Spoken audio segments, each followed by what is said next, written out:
Hello and welcome to Ukraine Today. I'm joined by Paul Grod in our newsroom. He is the president of the Ukrainian Canadian Congress. Mr. Grod, many thanks for joining us. Pleasure to be here again.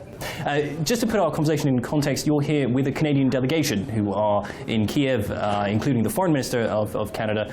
This must be something that your organization welcomes. This looks like a show of support for Ukraine in the face of Russian aggression.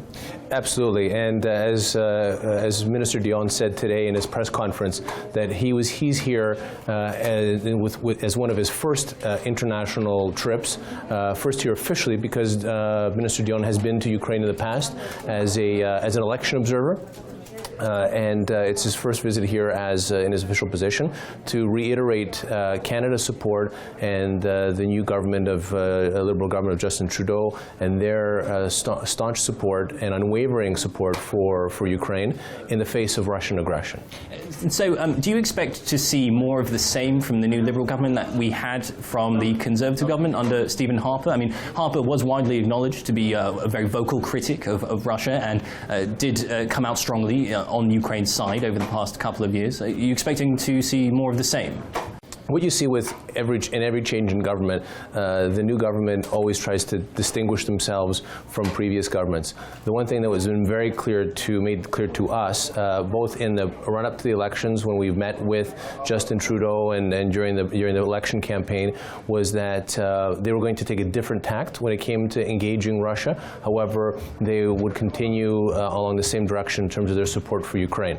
And where they differentiate themselves from the previous government is where the previous government frankly said to Vladimir Putin then that they have nothing to talk to them about, which was widely welcomed by our community in Canada. The tone is changing, where they feel that in order to make a difference, they have to engage. They have to speak to the Russian Federation, and to that, we feel that it's important that if they do engage, which they said they will, that the messaging is stern, that they confront Russia with the facts and not look at this as going back to business as usual. Mm-hmm. Because frankly, that's what Russia's trying to do.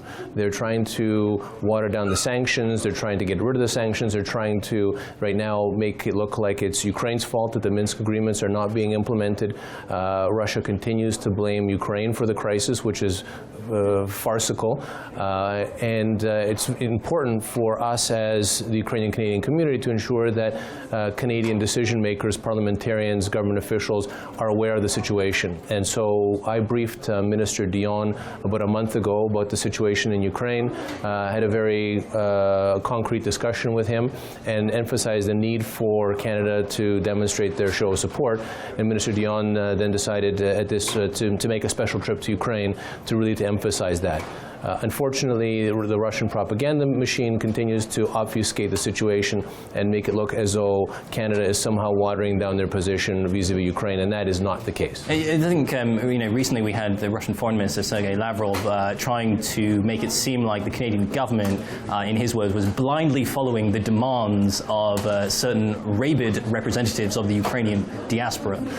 How do you respond to those sorts of comments? Well, first off, there's been lots of light made in social media around this comment of calling us the rabid Ukrainian Canadian diaspora. Frankly, I take real offense to that, and I think that foreign leaders and actually Canada's foreign minister made a comment about that in the Parliament, saying that it is inappropriate for a foreign minister of any country to disregard any community. I think it's an indication, though, that Minister Lavrov feels threatened by the strength of the Ukrainian diaspora around the world, and we see them actually working very actively to undermine the Ukrainian diaspora around the world through their Ruski Mir. It is a bit odd, isn't it, that the Russian foreign minister would say such an offensive comment like that, because even if the Canadian government had been aware of criticism that perhaps it was under too much influence of the Ukrainian diaspora. Those sorts of comments are only going to make it stand up more strongly in favor of Ukraine. But do you not see, I mean, you talked about Canada engaging with Russia and obviously trying to make clear that what's happening in Ukraine is not acceptable at the same time. But do you not see there is a risk that slowly, just by that very process of engagement, there is potential to bring Russia back into the international order? For example, we see with Syria, right? Russia is now involved in Syria. It's now at the table with the US talking on that issue. Do you think there's a danger? There's absolutely a danger of that. And although we don't see it in Canada, we've seen it in other parts of the world. I think Europe is one of those areas, in particular certain European countries, that are looking at this as an opportunity. Maybe it's time to reset the relationship. And that's what, in fact, the Russian ambassador to Canada said in an interview after Lavrov's comments, saying that Canada is looking to reset their relationship with Russia, and that is not the case at all. There is a risk of that, and that's really what our role is as the organized Ukrainian diaspora, whether it's the Ukrainian Canadian Congress in Canada or the Ukrainian World Congress throughout the world, where we're working to ensure that we're countering this Russian propaganda machine that is trying to obfuscate the situation and make it look like somehow it's the fault of the Ukrainians, and trying to whittle down the sanctions, bring life back to normal, so to speak, re-engage in international institutions. And yes, Raheem, there is a risk of that. There's a risk that through this process there will be a slow whittling down of resolve, and that's what we're the most concerned about, and that's what we have to actively work to prevent.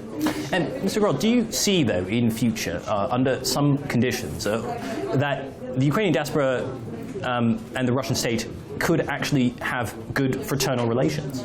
Well, first of all, the Ukrainians living in Russia are under extreme duress.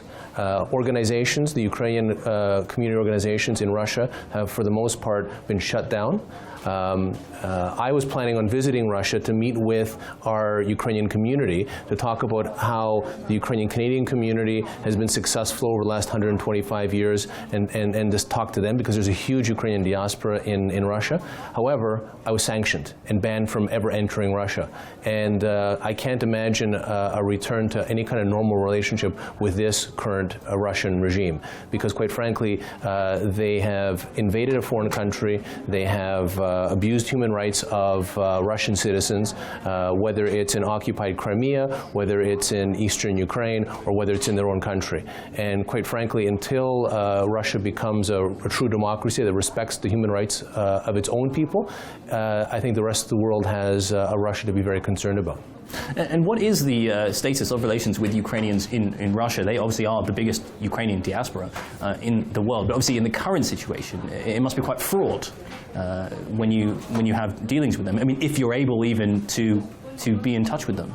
So to the extent, and we do have relations with them, it's obviously very difficult for them right now because of the amount of pressure they're under, the amount of surveillance they're under, the amount of pressure they're being put under, that we try to support them, but quite frankly, even by membership in the Ukrainian World Congress, they could be at risk of prosecution. There was some discussion in the Duma and to ban the Ukrainian World Congress as an entity and ban any organization in Russia from having any membership or relationship with the Ukrainian World Congress. So there's obviously a concern by the Russian government about the work of the Ukrainian diaspora.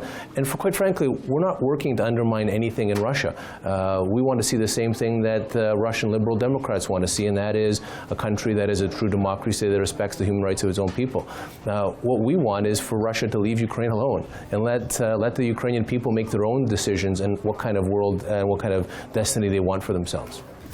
Well, we're almost out of time, Mr. Rhodes, but all that being said, it does sound rather pessimistic at the moment. If there is anywhere that is cause for hope, what can you tell us that is perhaps, do we see a light at the end of the tunnel anywhere? I think we see that, first of all, the international community is galvanized behind Ukraine. And we need to continue to ensure that that support is strong and continues over the coming months, over the sanctions. There is tremendous pressure being put on Russia. They've been banned from important institutions like the G8.